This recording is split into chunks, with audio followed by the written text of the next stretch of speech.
Hi, good afternoon, Abigail and Kathryn. Lovely to see you both. So Leader's Journey is obviously an initiative founded to focus on leadership and the need to develop and help young talent be nurtured through. Why do you think it's important? Abigail? To me, it's important because building leadership skills and capabilities, as well as having access to leaders, should not be something that is only available to higher ranks in companies and should not be something that is exclusive just to them. I think everybody needs a helping hand at some stage in their lives and careers to help them to get where they are destined to be or where they want to be. Kathryn? Well, I'm totally building on what Abigail is saying, but it's also when people talk about leadership qualities, if we only had those in leaders, then we're talking about no problem solving skills, no decision making skills, no communication skills. I mean, it's a zero sum game immediately. So I think the building on what Abigail is, everyone has had different experiences, and I appreciate, the phrase that we're all in the same boat, but we're never in the same boat. We might be in the same storm, but we all have completely different experiences. And wherever you grow up, whatever your parents used to do for a living or do now, where you went to school, who your friends are, what summer jobs you had or didn't have, whether you had an entrepreneurial spirit or had learning disabilities, like everyone is going to work. And to be able to understand what those qualities are, how to use them, and how they've evolved over the years is essential. And we as individuals don't spend enough time working on our own leadership and development. If I think about my work at American Express years ago, and it was a wonderful place to work, it was checking all the boxes at the time, but you had your year-end appraisal, you had your development plan, and you had your goals for the year. And 9 times out of 10, the development plan went on the shelf and you went to review it the next year as you were completing your year-end appraisal. Where your goals you tended to look at a little more frequently. So we're not kind to ourselves. We're not paying enough attention to it. And we can't leave it to our companies to lead that for us. So we need to be able to have groups and organizations to be able to help to support us in that. So the real value from your point of view is about developing a growth mindset that helps people. Is that fair?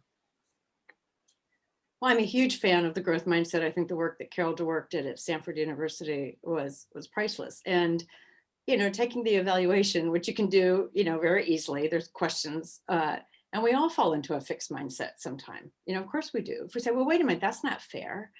And so you look at trust and fairness, and boy, you could have a week's worth of conversations and you still wouldn't, land in just one place. But being able to have the growth mindset in terms of continually learning, continuing to look at new and different ideas, even to have fruitful conversations around difficult decisions when we all have the same interest isn't happening in society today. So if we want to do it in the workplace, then I think being able to have that growth mindset and have that become part of the culture and the behaviors in organizations, we have a lot more success, chances of success than if we don't. But growth mindset, Abigail, has become one of the key topics, hasn't it? Because nowadays things are moving at such a pace, unless you develop that continuous learning, you soon get left behind, won't you? So it's something we need to get integrated. So I think, we tend to leave university and think, oh, thank God, I don't need to study or learn or do anything anymore. But I think as part of a leadership journey, part of the strength of a leader is the willingness, but also the want to continuously learn, but not to learn necessarily about their job or their particular industry. It's just to expand the mind, to be more creative, find ways to just learn about things that are out of your normal realm of interest, just to be able to expand your horizon. And in fairness, that's one of the lovely things about the team, isn't it? Everyone all of us want to learn, because actually, if you look at your own background, Abigail, you've always pushed yourself outside your comfort zone, haven't you?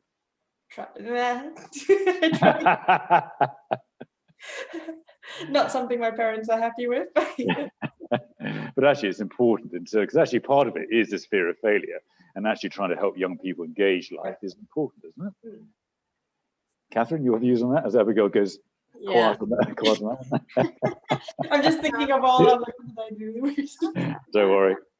No, I'm a huge fan of that too, and I think it links to vulnerability. And when you look at vulnerability and shame, they're directly linked, and it can be different for men and for women. For men, there's been an expectation, all the time, and that certain things are going to happen in your life, and then when it doesn't, then I find that's the norm. I find that it never goes to plan. No, it never does. No, it never does. But so why do we think it will? Because it's the first time we've lived our lives, right? And so, and all you hear about are the successes of people before you. You rarely have, the failures bolted on a wall somewhere, unless you're in prison. Then okay, fair enough. Then that's on a wall somewhere. But and I think the pressure on women has only increased because as opportunities for women have opened up, rightly so. Now it's the pressure of perfection, and are you the perfect employee and leader and mother and daughter and servicing your community and your own mental health and well-being? And then what do you mean you didn't bake these cookies for whatever was going to happen? There's so much pressure on things happening, and to be vulnerable, and there's still a right way to be vulnerable. I mean, I wouldn't be a startup and raised all this money and then gone to my investors saying, by the way, I don't really know what I'm doing. That's probably not the right time and place. So when, how to be able to do that. And so when you're looking at having an environment of continually learning and testing and learning, and I mean, I love the fail fast and move on, like give it a go, but really know what you're testing and learning rather than saying, well, that didn't work, let's move on. Because sometimes there's just going to be tweaks and ways of doing it. But that's where getting more voices and seats at the table to be able to look at things from different perspectives. It doesn't make life easy or fast, but it can make it better, certainly. Yeah, and I think you mentioned a great word there, which was shame, which I think also apart from Western cultures is a very different cultures have different ways of dealing with failure and success and the shaming of failure. And I think that is something that also has to change because, and also I think previous generations, you're always told, not always, but usually you're told failure is not something that you should strive for or that you should try to experience. Whereas I think failure is, like you said, fail and move on, but it's something that is necessary that you have to do, and you shouldn't be shamed into avoiding failure. Actually, I always think failure is actually quite liberating. Painful, but liberating at the same time, really, because it builds your confidence in yourself as you come back each time. What do you hope we're going to achieve with the Leader's Journey? Abigail, what would you like us to achieve? I hope what we will be able to achieve is to have an amazing group of members and basically a growing society where we are all equal. We're all there to help each other, no matter what stage we are in our careers, and that it can be a platform which even if you're a line cook or a receptionist, you can come to and say, I would like some support. I would like to learn how I can move into leadership, how I can be a better leader. Because I say, you're a leader no matter what, even if you're not leading a team. If you have to live how what leadership is and what your true leader self is, and that the Leader's Journey can be a place where people come to learn how to do that and have access to those already in leadership positions who will be able to guide them along the way. And that this platform will be something we can take to schools, to universities, to different corporations, and in a way, I guess, change the world. For a good reason. Yeah. Kathryn? I think it starts the dialogue. It starts the conversation. And I think it's growing up in primarily one organization for a really long time. That's where I looked for all my growth and development from a leadership standpoint. I didn't know to look outwards so much. And I know that sounds quite silly, but I just didn't. I seemed like I had everything there. So why would I go someplace else to look? And each leader or each manager that I had, I learned something new from them. And each one that I had, I learned a little something more. Sometimes the thing I liked that I wanted to do too, some things I didn't like that I didn't want to do. And it started to shape my own leadership style as I went on. But it really became one at a time. So when you think about that over 10 years or 15 years, then to say, okay, then I started to become the leader that I wanted to be, or that I was becoming, consciously or not consciously. God, if I had opened that up to 20 people at the same time, then I think that just starts to open up the possibility. And that's where you have to find your own way. You're going to find things that you're going to use your own voice to do it. You're not going to mimic anybody else. But I think being able to have that happen, it starts that dialogue, and it starts that building those options. So you learn what's important to you. And it also makes it intentional. And I think when people go to networking groups today, it might be intentional to say, oh, I think that other person's going to be there that I want to meet.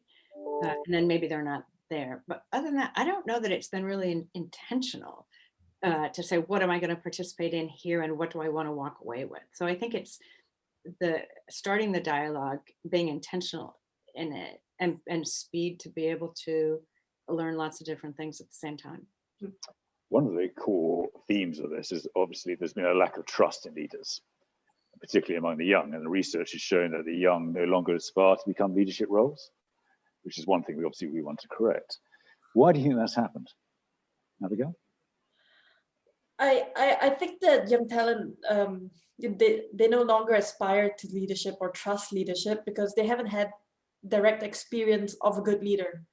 And so they haven't had anyone else to directly be. But that's really sad as well, isn't it? Yeah.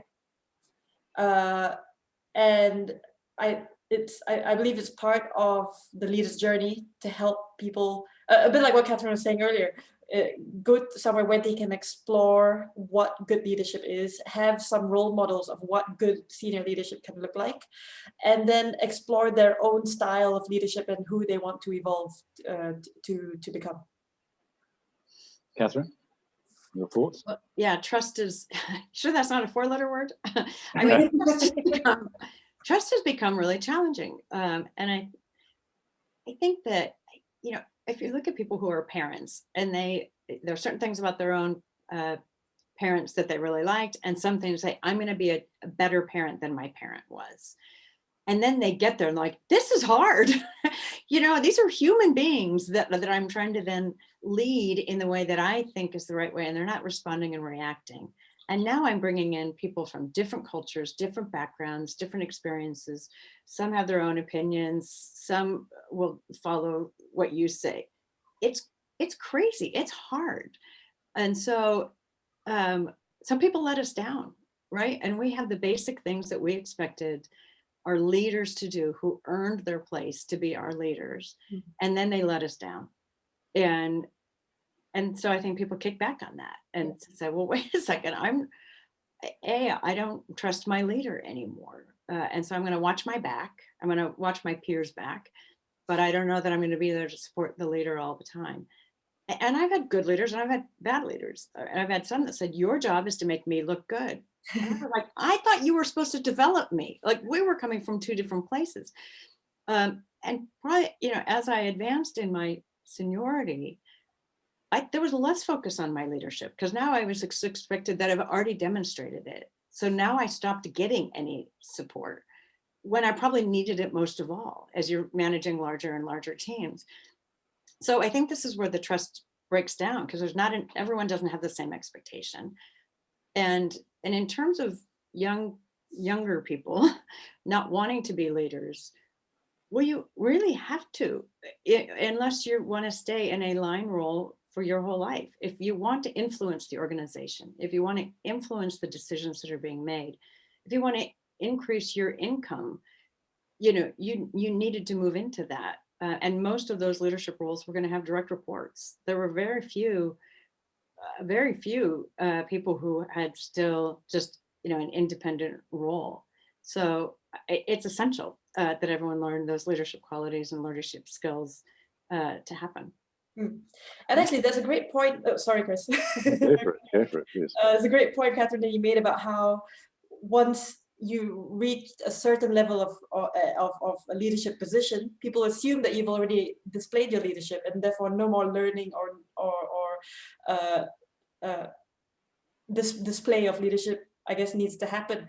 And I think that is something common worldwide, that trust is something that has to be continuously built and reinforced on a daily and constantly. And this is I think where most leaders fail, not out of intention, but just lack of time. And just, I think, something that you let slip by because you think it's not something that's at the forefront of people's minds, that they have to continuously build and reinforce the trust. But one of the interesting questions, I'm going to pick on both of you now and talk a bit about you individually, if that's okay. Because is leadership something that actually is about values and therefore natural? Or is it about the kind of alpha who's the strongest character leading? Because if you take you, Abigial, you are you're almost a stereotypical go-girl, weren't you, for a while? Flying helicopters, abseiling down buildings, running marathons, left, right, and center. And yet, your whole business philosophy is also about working with the community and investing back in social enterprises and making sure the hotels play a real role in community. So what is it that made you a leader? What's influenced you to become the leader you have? Because you're doing a lot for society. I think speaking about values, it took me a while to understand what kind of leader or what kind of person I needed to be to live up to the values that I had, and how I needed to be true to those values in order to be the best leader I could be and the most genuine one. And it's usually what I found throughout the years is that doing those working with staff, working with people, doing this leadership training, but also having one-on-one conversations with them, doing work with the community, and all these outdoor things. Those are the things that actually fill me with a lot of life and a lot of passion when I start to talk about them. So I think I have to listen to those, as well as see that how I can infuse that excitement and passion into others and the team that I work with, because I think I have to be a genuine leader to myself and for the team in order then for I think to run an organization the way I want. Unless I'm told this is the culture, run it in this way, but then it's not really a workplace for me. That's interesting. And Kathryn, you have this lovely desire to learn the whole time and bring people together. What's been the greatest influence on you during this period of time? Oh, during this period of time, I've been so fortunate to be involved in a couple of organizations that focus on that, and through the mentors that I've worked with too. I mean, the types of questions that they've come through with have been such fantastic conversations, and where they want to learn about me individually, I'm like, no, the wider question, is something. It's not what did I do and how did I decide, but they're great questions that people are asking around, is it better to be a generalist or a specialist? Should I spend more time in this role to get to know it better? Or should I add more, arrows to my quiver to be able to do more, these different things. And it's, to ask a lot of different people and get lots of different people's experiences, I think is even much more, valuable to do that. But you've almost reinvented yourself, haven't you, since leaving American Express, quite dramatically. I don't know, my hair's grown. I know that. Yeah, I think it is because I put myself out there to learn as much as I can and to read as much as I can. And I have participated in webinars of things that I didn't know anything about before. And because I've had some more flexibility than a lot of people have had when they've gone straight into lockdowns and trying to reinvent their businesses. And that's the interesting thing too. Some people saying, gosh, I really have wasted this crisis. I've just been working the whole time. I'm like, well, and get yourself away from a computer when you can, because I understand that all day is in that. But being able to, I was working with a startup over the last 4 or 5 months on helping her to get, funding. And I thought, okay, fine. I know some things to be able to help to do that, but I don't know anything about the startup world. So I started to learn a lot more about that. And again, there's no set model for all of that either. And just trying to learn, more about that. Certainly looking at diversity and inclusion and how can businesses be doing that, looking at ESG and what does that really mean, climate change, what are we really talking about and what needs to happen. And all of these things end up getting linked into what consumers want from businesses anyway. It's what employees want from businesses anyway. So it takes me back to where one of my passions is around the customer experience and what can we be doing to be able to attract those customers, keep those customers, and help to build those experiences over time. Because those employees want to work at places like that too. And in fact, I had a former boss whose son went to go work for a big organization. And after 2 weeks, he's like, I don't think I'm going to like it here. And he's like, why not? It's like, oh, because, we're just having to work all the time and it's not as much fun as I thought it would be. 2 weeks later, he says, I love this place. He goes, what happened? He goes, do you know they give us I think it was 1 day a month to go do community support somewhere. That was the only thing that changed, right? Everything was exactly the same. It was just that you had 1 day a month or whatever the time frame was that you could go support a food bank or, work at a kids club or whatever it might be. Man, that's going to tip your employee satisfaction, right? That's a good thing to know, But things have changed, haven't they? People have traditionally been quite narrow in how they live their lives. It's come much more open, hasn't it? As though we criticize leaders, but actually the pressure on leaders has grown tremendously, which I think is often underrated. And actually a lot of leaders are struggling themselves in quite a big way. There's a whole need of re-engineering what leadership is, isn't there, Kathryn? Yeah, and I think sharing it, right? And I think that's where going to the leader for the answer all the time sometimes isn't the right place. And that's where I think the leadership skills of, if I think something could be better or could be differently, rather than going and getting permission to go look into that, do you have the ability or the time to start to look at it and then to start to talk to people and see what might be able to happen. I look back at the CEO we had at American Express for nearly all of my career there, Ken Chenault, and he was very consistent in a lot of things. But the one thing that was, I always remember him being so consistent on was in every town hall, he labeled it that he was defining reality and giving hope. And so being able to define what reality is, that gave trust. And he compared us to our peer group, which granted, American Express, we weren't holding mortgages. So that one we didn't have to worry about. We were doing a little bit better than a lot of others were at a certain period of time, not that long ago. But there was always giving hope. But then he always gave the giving hope pieces to other people in his senior leadership team to talk about. So he wasn't taking ownership of that. And so there was a lot of respect and integrity and preparedness in what he did. And so being able to challenge leaders used to not be very welcome, right? It'd be like, that was career suicide if you challenged your leader. Now, I think that's very different. Do challenge your leader, but it's how you do it. It's when you do it. It's what you do it with, kind of things. Because I was delighted if someone in my team came and say, hey, I have an idea. I'm like, great, tell me about it. And if all I could do is say, what you might not know because of my experience or other information I had was, hey, have you started to think about this or what about that, and keep going, and then let's come back and let's get more people. So, that was part of my job to do that, but it was also an absolute delight. It was a good reflection on me that someone in my team was doing that, as much as that it was a fantastic, reflection on them. Abigail, how about yourself? And I think, Kathryn, you made a good point about being open to criticism, because I think especially now in post-COVID, that how teams and leadership have evolved, but also how you can include talent and young talent in building that trust is also saying, especially to new hires as well, what have you observed?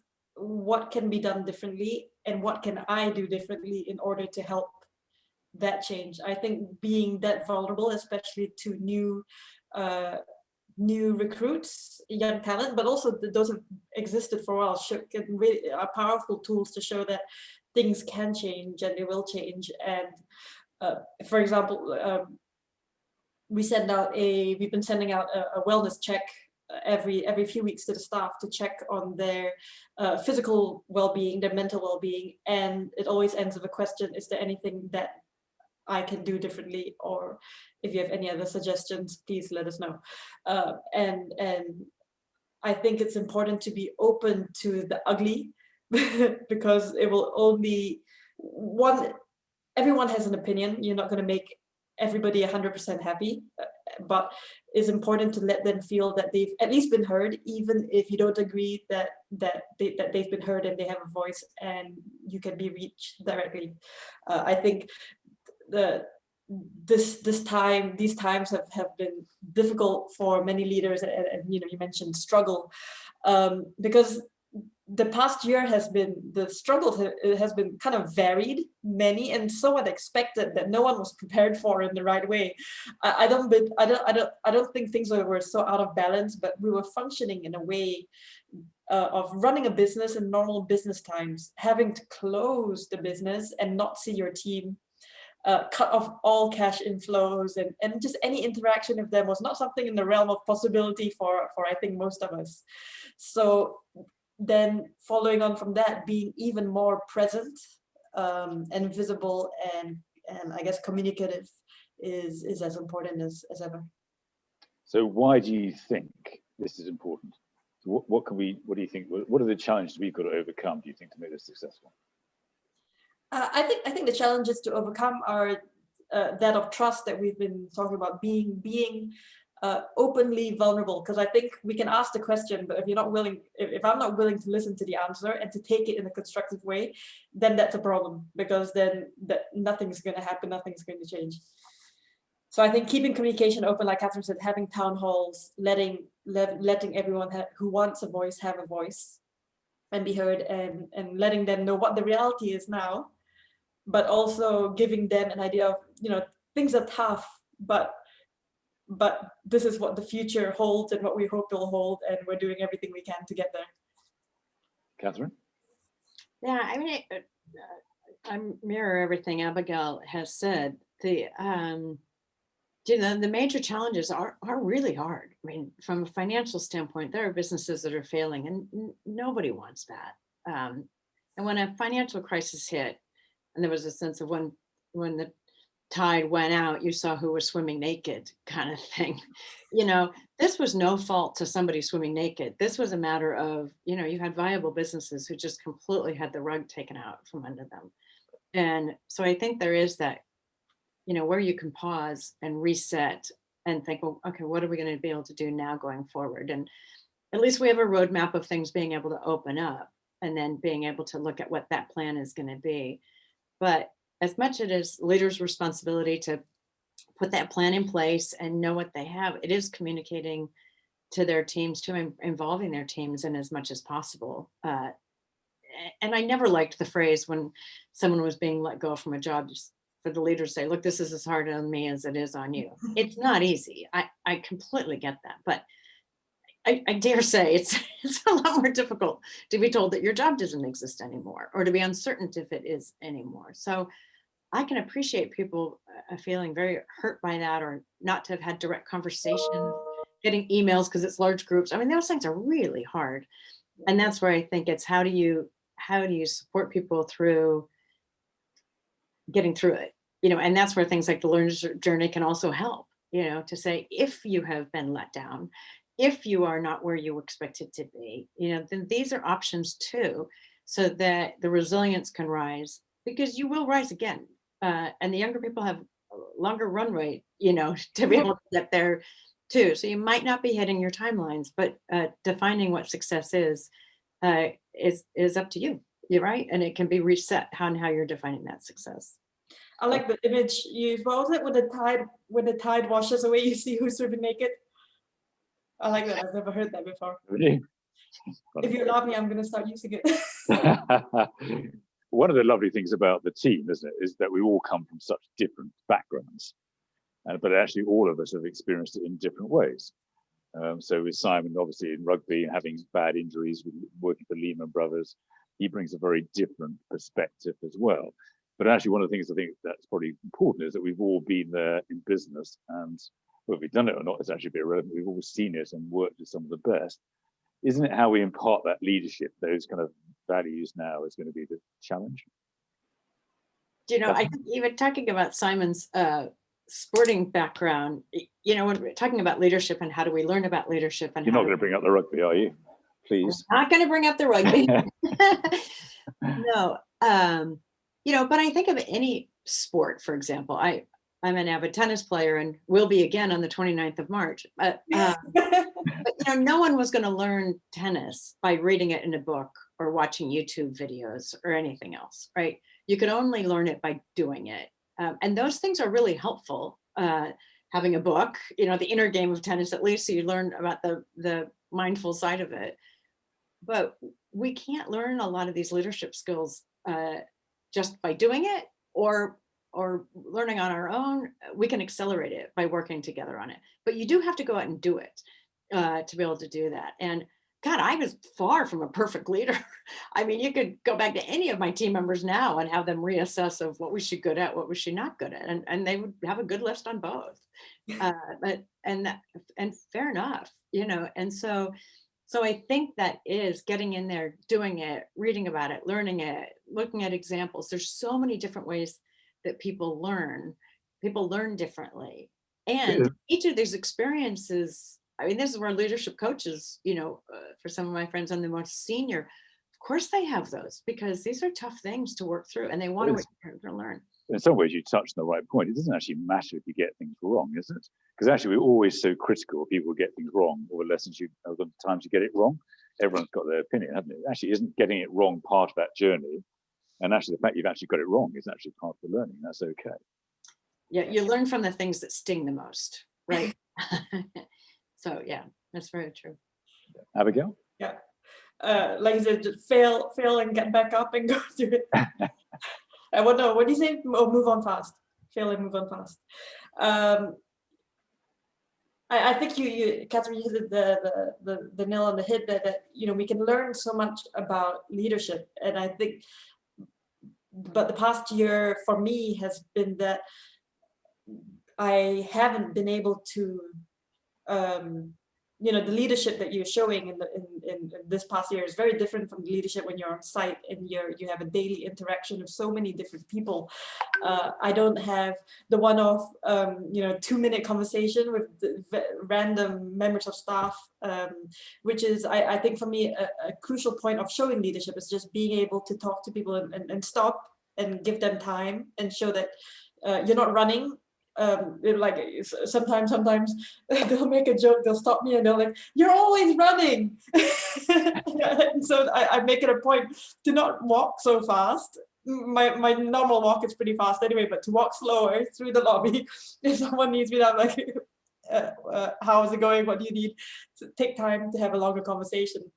Because when I think people see me walking past, they think I'm in a hurry, they come stop me to ask a question. And I think it's moments like that I miss, because having town halls over Zoom is difficult, because sometimes you get a lot of background noise, you know, many different people, and putting the leadership into action over the past year has been something that I think for me has been difficult to act upon.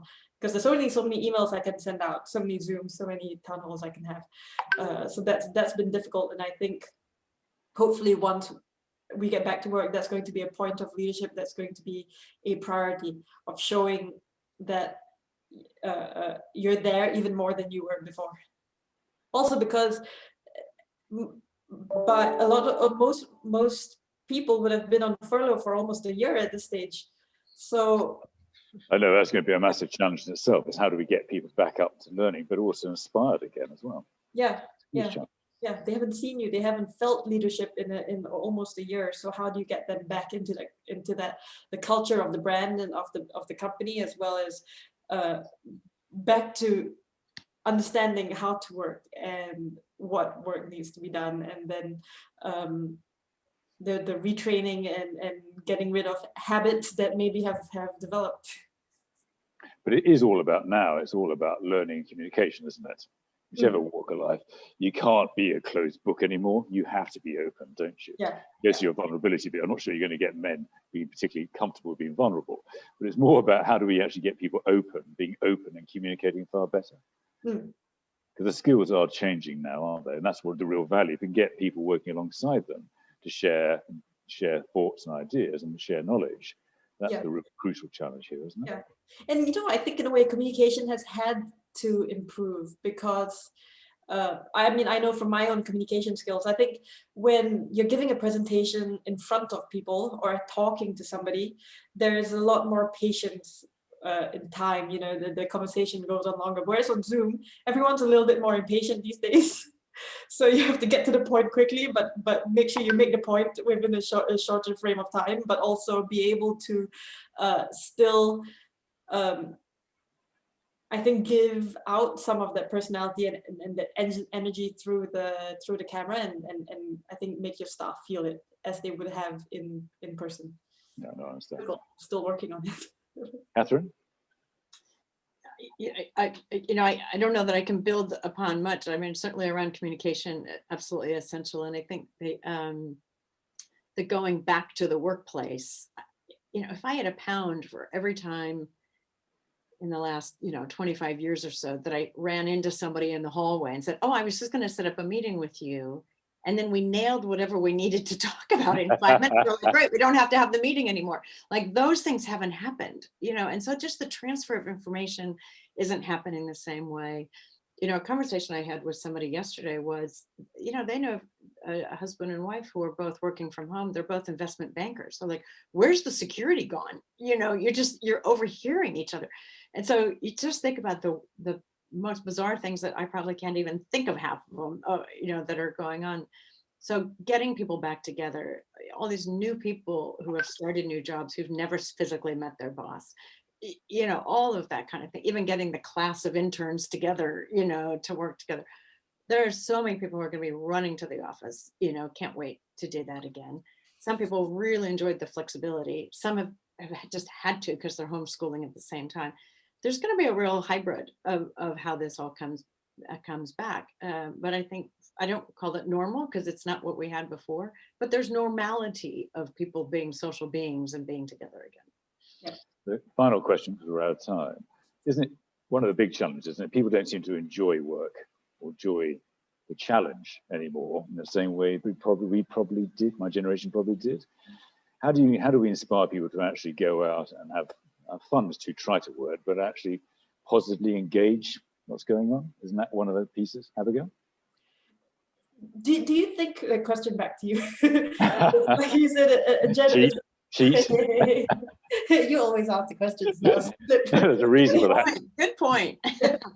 Could it be a generational thing? Because before the pleasure point work and money, gaining money through work to care for the family was enough satisfaction. Whereas these days, the pleasure of your work sometimes overpowers that of the money. I don't think people have pleasure at work nowadays. I mean, it sounds terrible, doesn't it? I think there's too much pressure on people. I think whether it's student debt or people or mortgages, or people just don't seem to have the fun in the same way. Now, that sounds like it's not like in my day type thing, I accept. But I just think people are under so much pressure, whether it's their own expectation, I accept, whether it's social media and the way that everyone feels they're completely transparent, you can't fail. I mean, I'm always shocked how little, even senior players, how narrow they are in their thinking. They don't explore ideas and intellect. Sometimes they just go down I need to go A, B, C, D to complete this task, and that's how I'm going to do it, regardless. I think there's a general narrowness of thinking nowadays because people are stressed and tired the whole time. And actually, it's how we sort that out. And it's a huge task, but that's actually why we need to have open debate and open conversation. Yeah. And I think for many people in the workforce, a job is just a means to an end. It's not a passion, which I think through the leader's journey is something that will help to build as well. Like if they're in this specific job, why are they there, and how can they use their passions of what they really want to do and use that to enforce what they're currently doing. Otherwise, I mean, sad. find what you really want to do.